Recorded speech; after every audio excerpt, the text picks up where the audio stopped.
Oculto entre terras remotas e esquecidas, localiza-se o maior corpo d'água sem saída para o mar do planeta, o Mar Cáspio.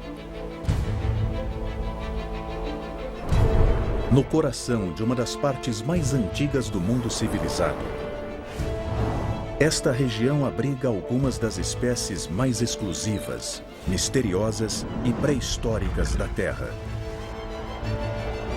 Esta rica tapeçaria de terrenos é tão diversa quanto a colagem de criaturas que vivem aqui. O que invoca ainda mais mistério sobre a maneira como este berço de vida único começou e continua prosperando.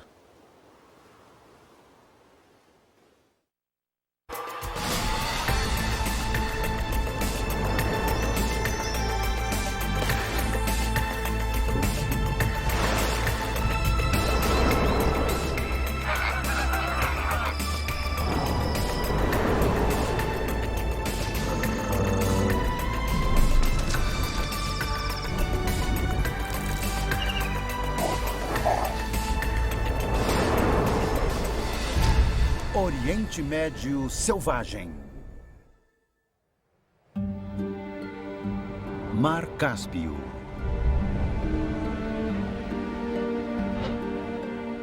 Maior que todos os grandes lagos americanos juntos, o Mar Cáspio cobre mais de 360 mil quilômetros quadrados, o que o torna maior que muitos países.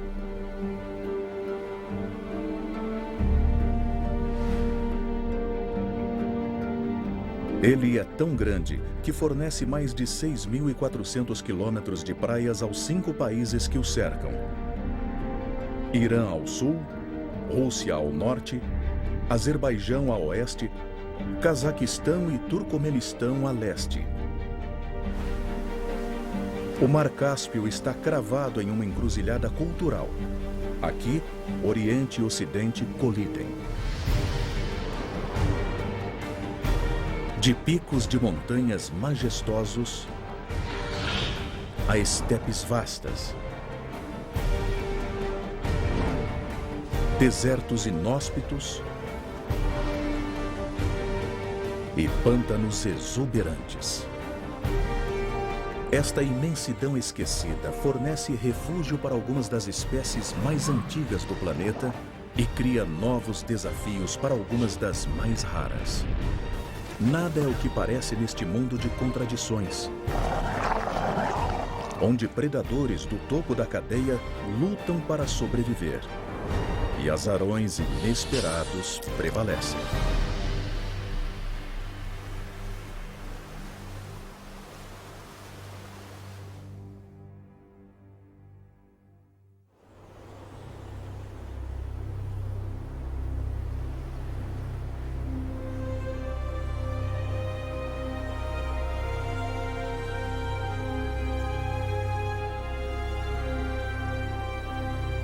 O Mar Cáspio é flanqueado a oeste pela poderosa cordilheira do Cáucaso.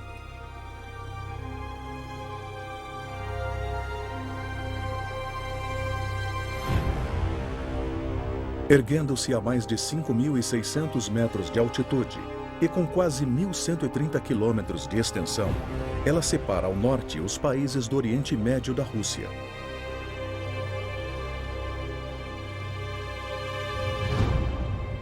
Estas montanhas foram formadas há mais de 5.500.000 anos, quando as placas continentais arábica e eurasiana colidiram, forçando a Terra em direção ao céu. No inverno, a temperatura cai cruelmente a menos de 30 graus negativos, submetendo habilidades de sobrevivência a um teste definitivo.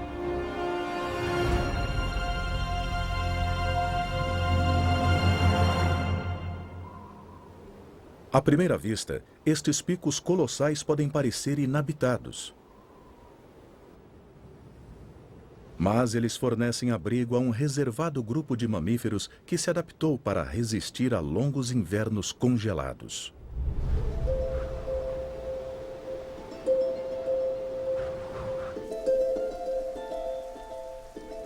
Gravemente ameaçado de extinção, um predador raro e esquivo teve uma recuperação surpreendente. Com uma população de apenas 700 exemplares nos anos 50, seu número aumentou 10 vezes nos últimos 60 anos. O lince europeu foge de áreas abertas, preferindo a cobertura de árvores densas, o que torna a floresta do Cáucaso um lar ideal.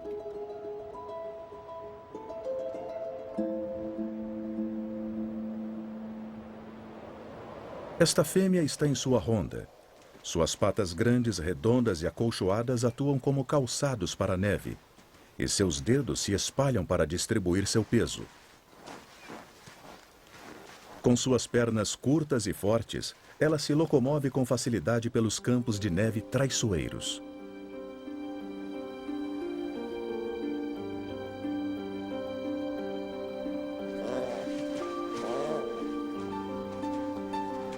Seus 4 filhotes nasceram em maio e não sobreviverão a este primeiro inverno sem ela.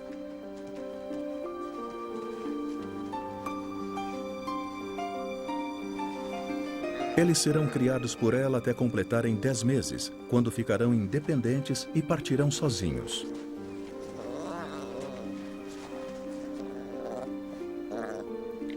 No auge do inverno, a comida é escassa e o apetite dos filhotes cresce tão rápido quanto eles.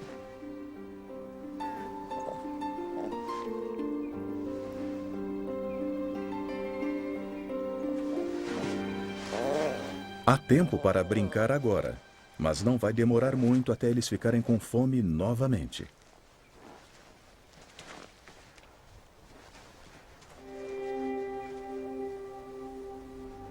Sua mãe trabalha incansavelmente para encontrar alimento e, sem folhas nas árvores ou qualquer vegetação como cobertura, se esconder durante a caçada exigirá toda a sua habilidade e astúcia, principalmente com outros predadores à espreita.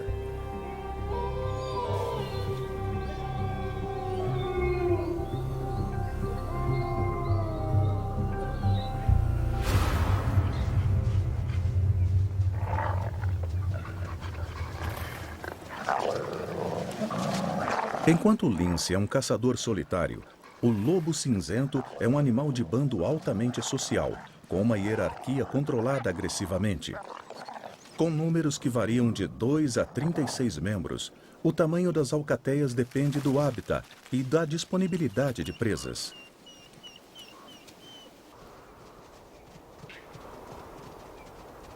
Tão bem equipado para o inverno quanto o lince, o lobo cinzento tem camadas de pelo densas, que fornecem um bom isolamento contra o frio.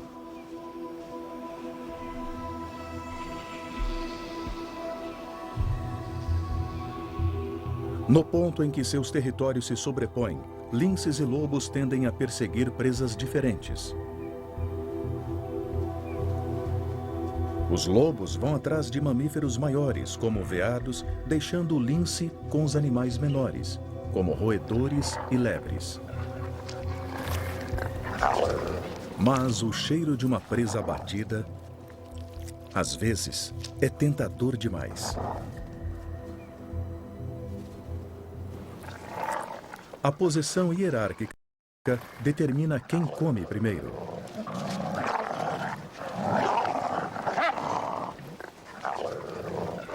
O macho alfa garante que todos saibam que ele manda.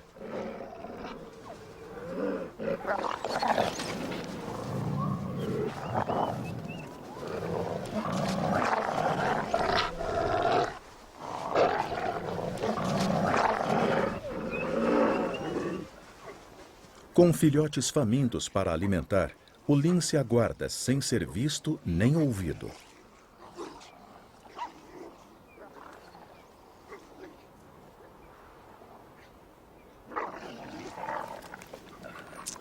Mas estes lobos não precisam temer o espião felino.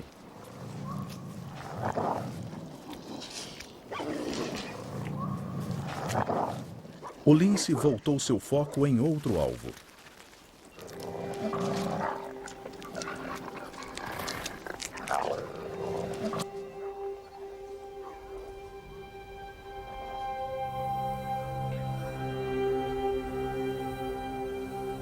Uma pelagem branca no inverno é a camuflagem perfeita para uma lebre da Eurásia, traída somente pelas pontas pretas de suas orelhas.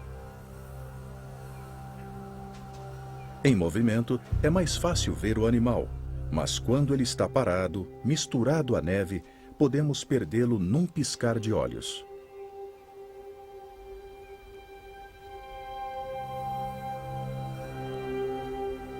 Manter o elemento surpresa é essencial para um lince.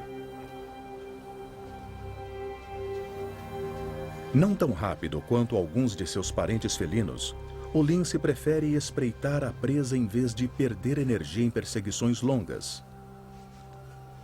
Em um lugar plano, a velocidade máxima do lince é de 80 km por hora. Mas nesta encosta acidentada, a lebre pode fugir com facilidade. O lince conta com a combinação de sua visão super aguçada e audição soberba, que capta vibrações sonoras com a ajuda dos tufos de suas orelhas. O timing é vital.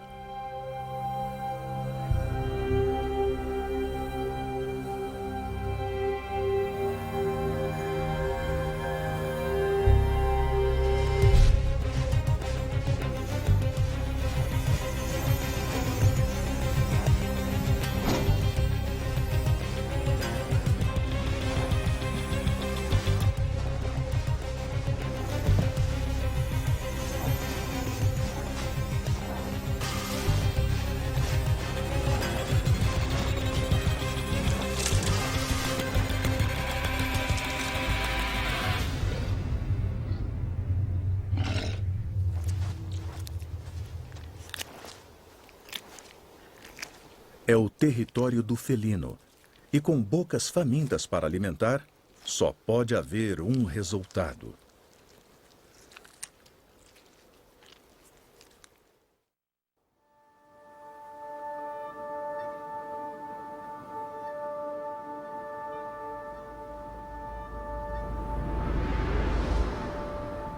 No início de abril, o longo inverno do Mar Cáspio está chegando ao fim. Conforme o gelo derrete, a água resultante esculpe canais na neve.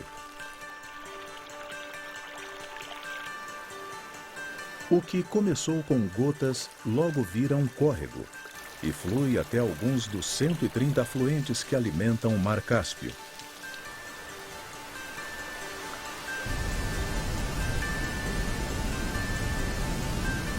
O maior deles é o poderoso rio Volga,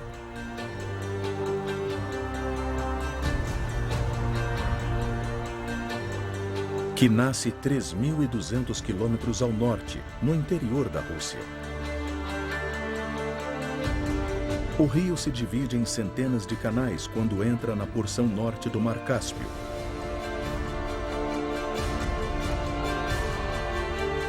Enormes quantidades de sedimentos nutritivos são depositadas, formando um imenso delta com 200 quilômetros de extensão.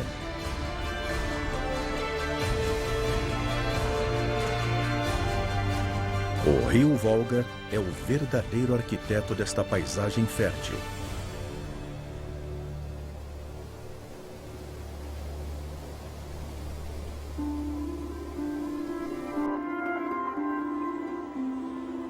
Apesar de ser chamado de mar, o Cáspio tecnicamente é um lago gigante, já que não tem correntes naturais.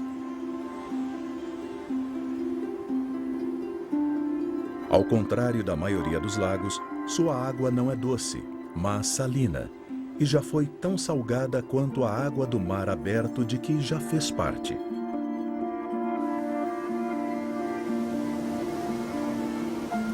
Hoje, os rios diluem suas águas a um ponto em que sua salinidade é, em média, 2/3 menor do que a água do oceano. Estas condições únicas permitem que espécies de água salgada existam juntamente com animais e plantas de água doce.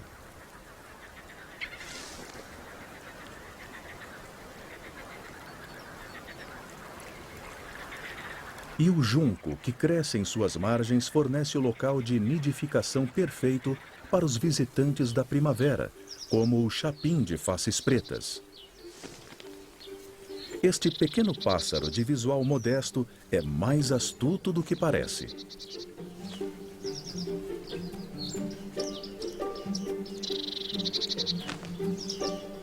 Um mestre em arquitetura constrói seu santuário, pendurado na beira da água. Tecido com pelo animal e matéria vegetal macia, o ninho leva cerca de 3 semanas para ser concluído. Um anel de fibras torcidas forma a fundação e aguenta o peso do ninho.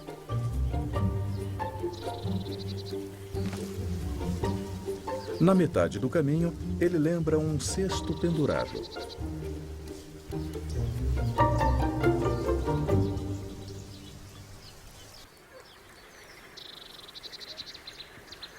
Dez dias depois, o ninho está pronto e surpreendentemente seguro, suspenso acima da água por um único galho.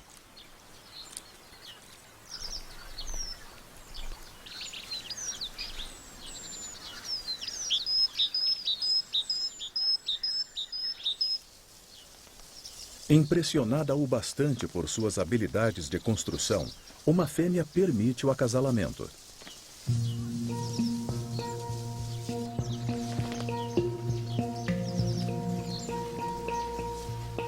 Mas, assim que está segura no interior, ela planeja uma fraude elaborada. Ela cria um berço oculto no revestimento do ninho e esconde seus ovos um a um.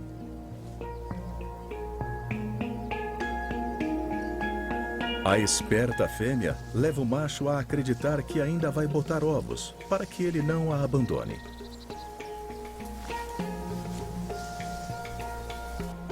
Então, ela expõe os ovos e foge do ninho, deixando que ele descubra a ninhada e cumpra seu dever paterno sozinho.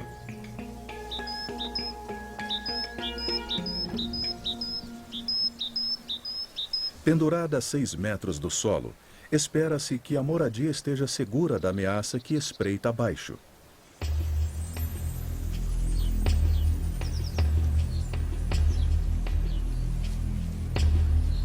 O ninho chamou a atenção de outro felino.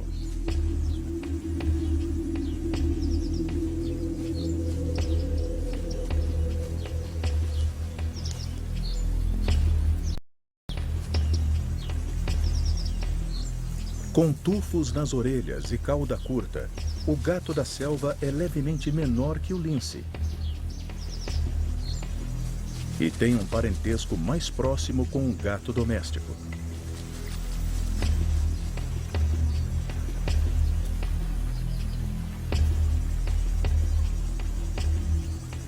Ele foi o primeiro gato a ser domesticado e foi até encontrado mumificado com faraós do Egito Antigo.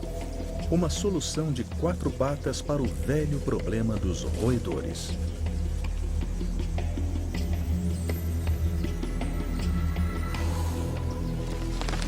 Tentadoramente perto, o buffet suspenso está fora do alcance.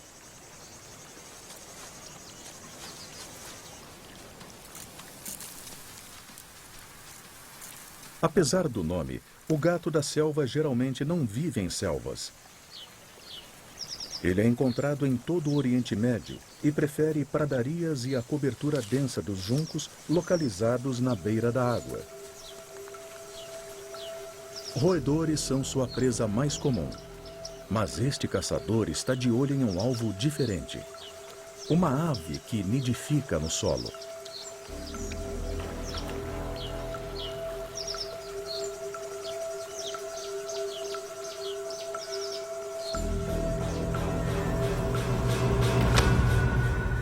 Uma fuga de sorte. Parece que codorna, afinal, não está no menu de hoje.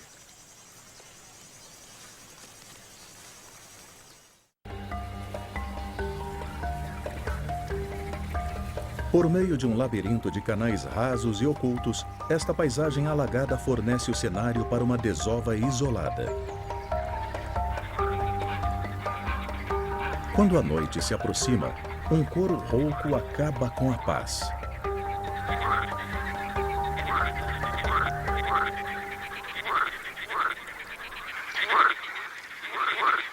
Machos amorosos de rã verde coacham intensamente para atrair parceiras cheias de ovos.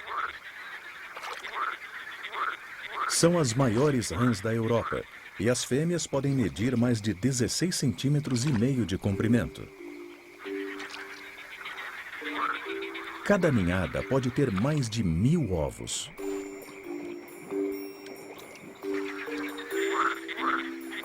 Estes charcos férteis são o local perfeito para a desova da rã verde.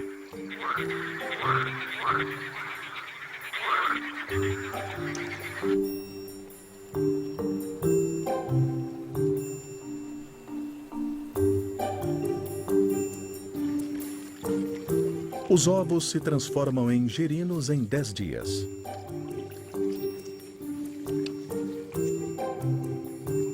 Mas vários não sobrevivem por muito tempo.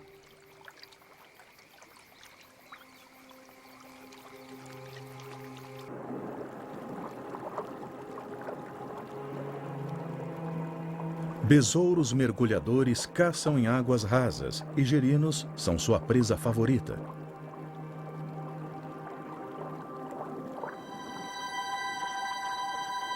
A larva do besouro pode parecer diferente, mas já tem o instinto assassino dos pais.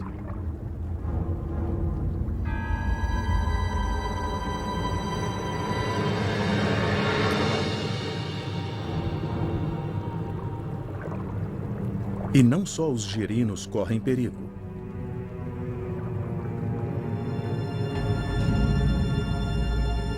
A falta de dentes não vai impedir que a larva faminta se alimente.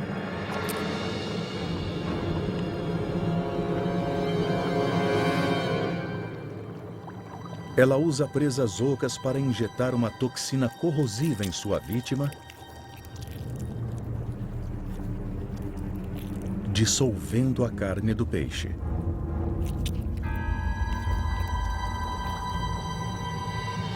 Ela suga o fluido resultante, deixando nada além de uma casca vazia para trás.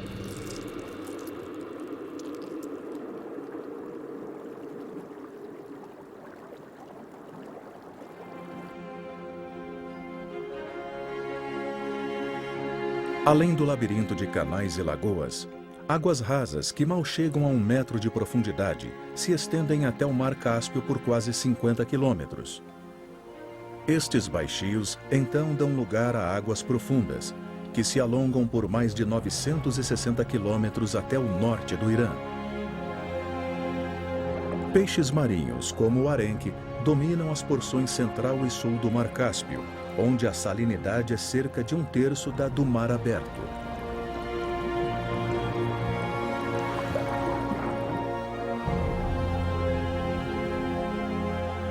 E eles chamam a atenção do maior predador do Mar Cáspio.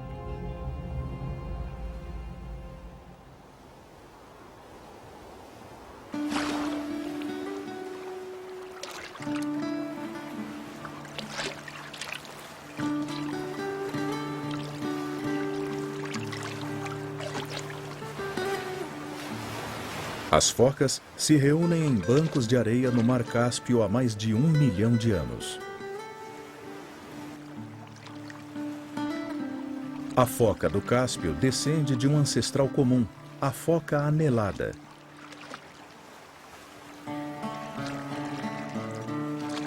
Acredita-se que as águas do Ártico e do Mar Cáspio já foram conectadas, permitindo a passagem das focas que se moviam facilmente de norte a sul.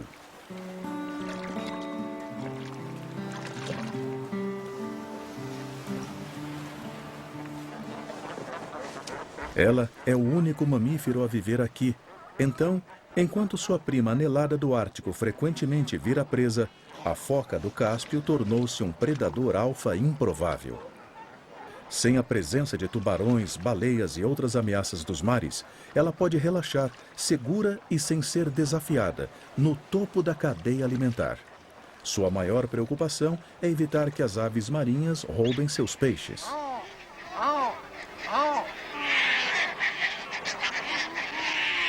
As gaivinas de bico vermelho compartilham estas ilhas. Elas são encontradas em todo o mundo e se reúnem aos milhares em ilhas remotas do Mar Cáspio para a reprodução. O cenário está pronto para um frenesi alimentar. Os arenques fornecem a proteína vital, mas a competição é feroz. Apesar de ser muito grande para um filhote comer, há um cabo de guerra raivoso pelo jantar.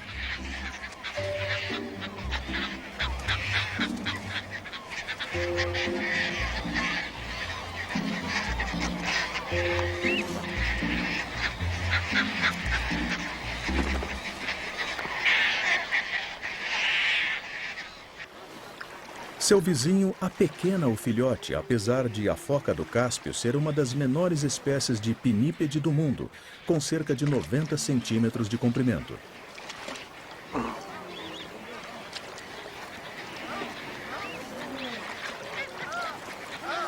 Apesar da luta estranha e da competição por peixes, as focas vivem em harmonia com as aves da ilha. Na maior parte do tempo.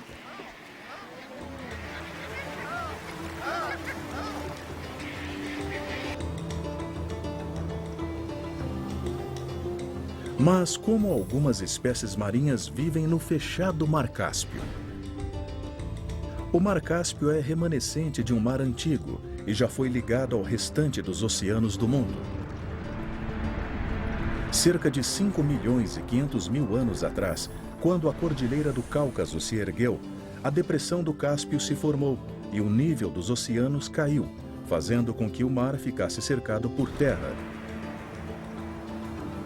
Atualmente, o Mar Cáspio está a 28 metros abaixo do nível do mar, e como não dá acesso a predadores oceânicos, algumas de suas espécies antigas estão relativamente imperturbadas há milhões de anos.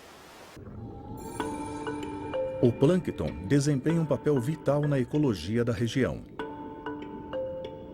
Ao longo de milhões de anos, a decomposição de micro-organismos forma depósitos sedimentários, criando uma das maiores reservas de combustíveis fósseis do planeta. A região do Mar Cáspio contém aproximadamente 8,2 trilhões de metros cúbicos de gás natural e cerca de 48 bilhões de barris de petróleo.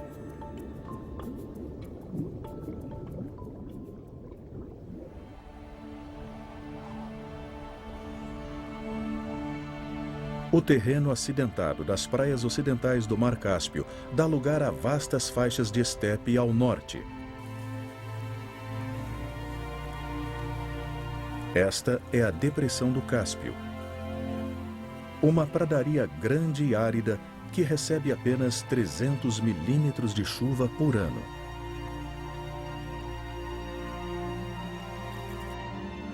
Mas no início de maio, a água do degelo devolve a vida à estepe empoeirada.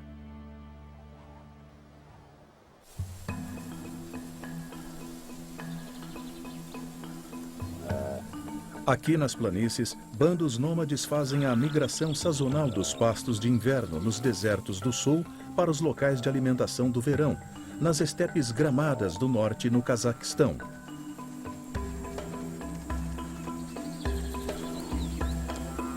Esta é a saiga, um antílope que habita estas estepes desde a última era glacial.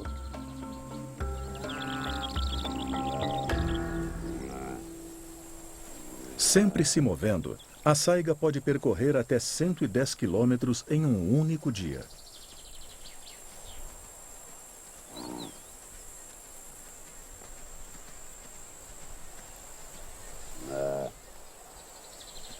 Uma cabeça grande e um focinho enorme e bulboso pendurado acima da boca são as marcas desta criatura de aparência bizarra. Mas esta adaptação peculiar se desenvolveu por um bom motivo. Seu nariz a ajuda a filtrar a poeira durante a migração de verão e permite que o ar frio do inverno seja aquecido antes de chegar aos pulmões.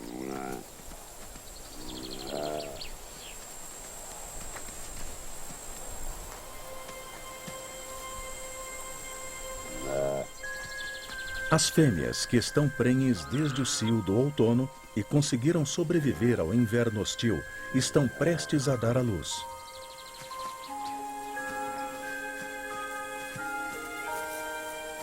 Geralmente carregando 2 filhotes, todas as mães de um bando dão cria no período de 1 semana. Assim que os filhotes têm alguns dias de idade, o bando se divide em grupos menores, que viajam ao norte, onde passarão o verão. Cada nascimento bem-sucedido é essencial para a sobrevivência da espécie. Apenas 20 anos atrás, aqui nas planícies do Cazaquistão, havia mais de 1 milhão de saigas.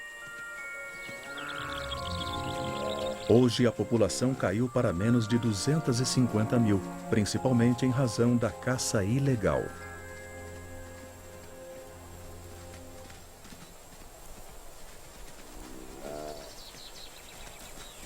Os machos são caçados devido a seus chifres, um ingrediente vital na medicina tradicional chinesa. Com poucos minutos de vida, um recém-nascido luta para ficar de pé. A necessidade de mamar é seu instinto mais forte. Mas antes, ele precisa dominar a complexa arte de andar.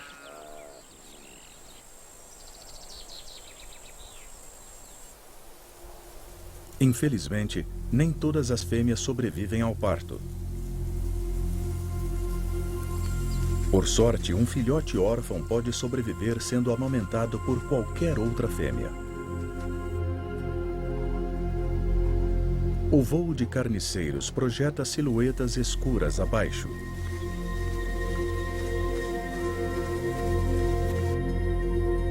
Abutres famintos garantem que as saigas de menos sorte não morreram em vão.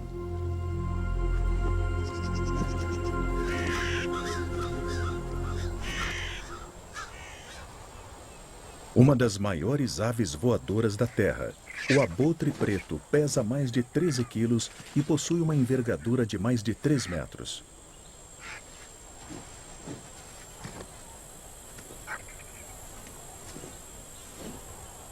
Ele é tão grande que poderia facilmente envolver um humano adulto com suas asas.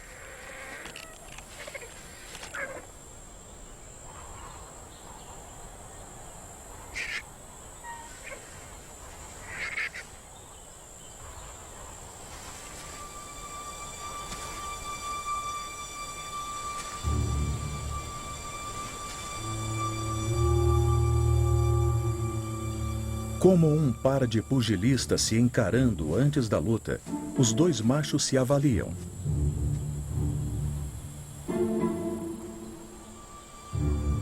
E então, a batalha começa.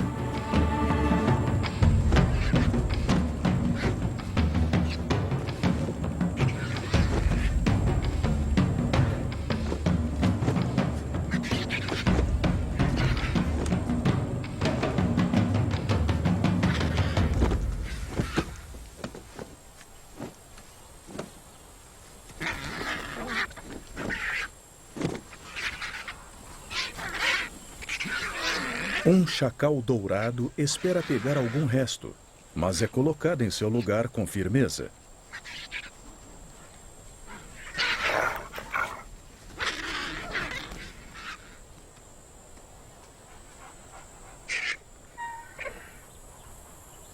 No Cazaquistão, o número de todas as espécies de abutre está em queda acentuada, principalmente devido à redução de sua principal fonte de alimento, a saiga.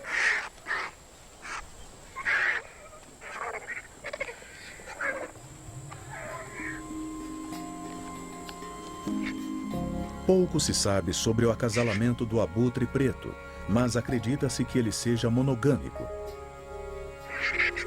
Uma vez que encontram uma parceira, eles ficam juntos pela vida inteira. Muito tempo e energia são investidos para criar um único filhote por ano. Cada uma de suas necessidades será atendida por 6 meses, e mesmo que a cria tenha apenas, ela ainda voltará para casa para se alimentar por vários meses.